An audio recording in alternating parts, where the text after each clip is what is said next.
अगला क्वेश्चन कहता है my friend for me when I right. देखिए इसमें अभी मैंने शुरू में ही आपको बताया कि जब जो है व्हेन का यूज करते हैं और व्हेन के बाद वाला सेंटेंस अगर सिंपल पास्ट में होगा तो व्हेन के पहले पास कंटिन्यूअस का यूज किया जाएगा। तो यहां पर देखिए व्हेन के बाद लिखा हुआ आई अराइव, आई प्लस V2 का यूज किया गया, व्हेन आई प्लस V2। ये क्या है? ये सिंपल पास्ट है। सिंपल पास्ट, सिंपल पास्ट कहता है या तो आप V2 यूज कीजिए और नेगेटिव है तो did not plus V1 use कीजिए। तो व्हेन I प्लस V2 अगर लग गया, सिंपल पास्ट लग गया, तो पहला पार्ट किस में होना चाहिए? पास्ट कंटिन्यूअस टेंस में होना चाहिए। पास्ट कंटिन्यूअस टेंस मतलब क्या होता है? वॉज, वेयर प्लस V4 होता है। तो अब हमको ऑप्शन में क्या खोजना है? वाज, वेयर प्लस V4 किधर है? तो देखिए पहले में वेटेड है, V2 का यूज किया गया है, वो गलत हो जाएगा। दूसरे में देखिए हैज वेटेड है, वह भी नहीं होगा, प्रेजेंट टेंस बता रहा है ये तो। और was waiting, C number option देखिए हमको मिल गया, माई फ्रेंड के साथ वॉज और वेटिंग V4 मिल गया। तो इसका करेक्ट आंसर सी ऑप्शन होगा।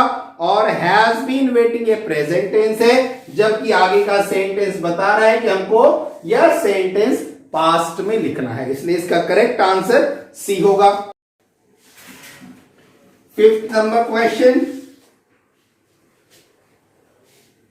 What time dash about an hour ago. अगर अगो लिखा हुआ है तो सही थोड़ी देर पहले हम बोल रहे थे सिंपल पास्ट, अगर लास्ट के साथ कोई टाइम आ जाए, येस्टरडे आ जाए या अगो आ जाए, अगो के पहले देखिए टाइम क्या हुआ? एन आवर अगो, 1 घंटे पहले, तो इन सब के साथ टेंस कौन सा यूज होगा?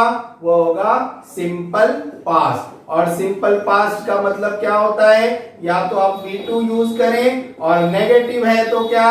डिडंट प्लस V1 यूज करें। अब ऑप्शन में हम जाकर देखते हैं। तो पहला ऑप्शन कहता है has she found, has she found कर दिया तो डेफिनेटली ये नहीं होगा क्योंकि हैज प्रेजेंट टेंस को बताता है। शी हैज फोन्ड, अगेन ये प्रेजेंट टेंस को बताता है। डिड शी फोन, देखिए डिड का यूज किया गया, डिड शी फोन, डिड के साथ V1 आता है।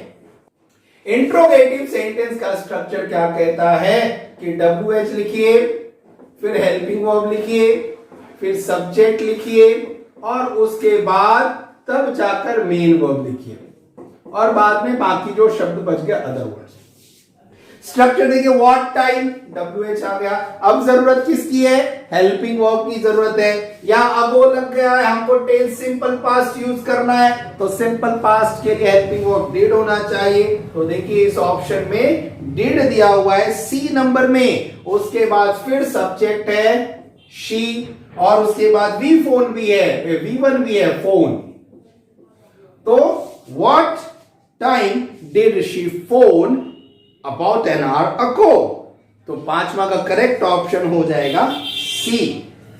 आगे बढ़ते हैं, 6वां नंबर क्वेश्चन देखते हैं। 6 नंबर क्वेश्चन कहता है what dash when you saw her. देखिए फिर से व्हेन के साथ सिंपल पास्ट टेंस का यूज हुआ है।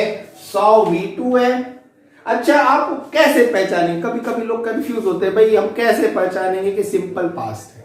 तो सिंपल पास्ट का एक बहुत अच्छा तरीका है पहचानने का कि V2 के पहले कोई हेल्पिंग वर्ब नहीं होगा। कभी कभी लोग कंफ्यूज होते हैं, ये V2 लिखा है या V3 लिखा है। जैसे अगर हमने लिखा आई प्लान प्लेड, तो कभी कभी लोग पूछते हैं सर ये V2 है या V3 है।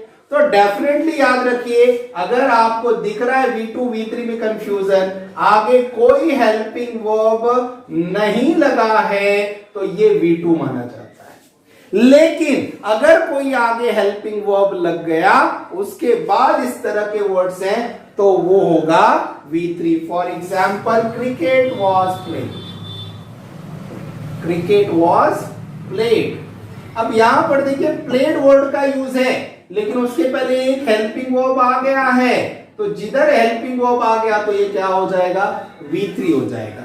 V2 और V3 पहचानने का सबसे आसान तरीका है, V2 के आगे हेल्पिंग वर्ब नहीं कभी नहीं यूज होता, V3 के आगे हमेशा कोई ना कोई हेल्पिंग वर्ब यूज होता है।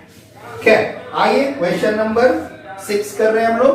क्वेश्चन नंबर 6 भी वही सेम रूल है, when के बाद सिंपल पास्ट है, you saw her, saw is V2, saw V2 है, see का V2 saw होता है, फॉर्म क्या होता है see, saw and see, ये V1 है, ये V2 है और ये V3 है। तो saw का यूज हुआ है तो सिंपल पास्ट है, क्योंकि V2 सिर्फ और सिर्फ सिंपल पास्ट में यूज होता है। तो when प्लस सिंपल पास्ट अगर आ गया तो उसके पहले पास्ट कंटिन्यूअस आना चाहिए।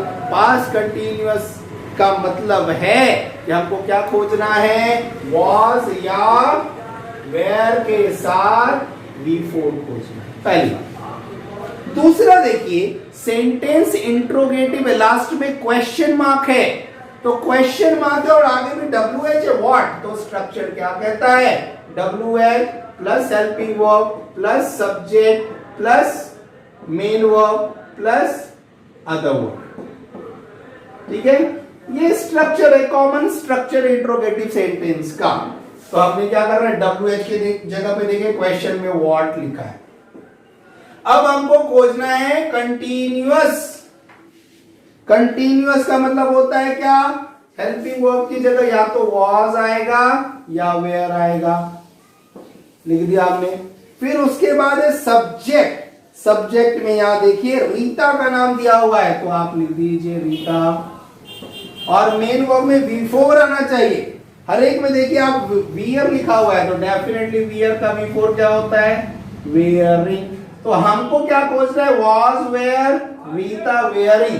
रीता के साथ वेयर नहीं लगता, was लगता, तो हमको क्या खोजना है, was रीता वेयरिंग। अब देखिए जरा स्ट्रक्चर में कहां पे है, was रीता वेयरिंग, हाँ ऑप्शन नंबर बी। तो 6 का ऑप्शन नंबर बी में was रीता वेयरिंग आंसर।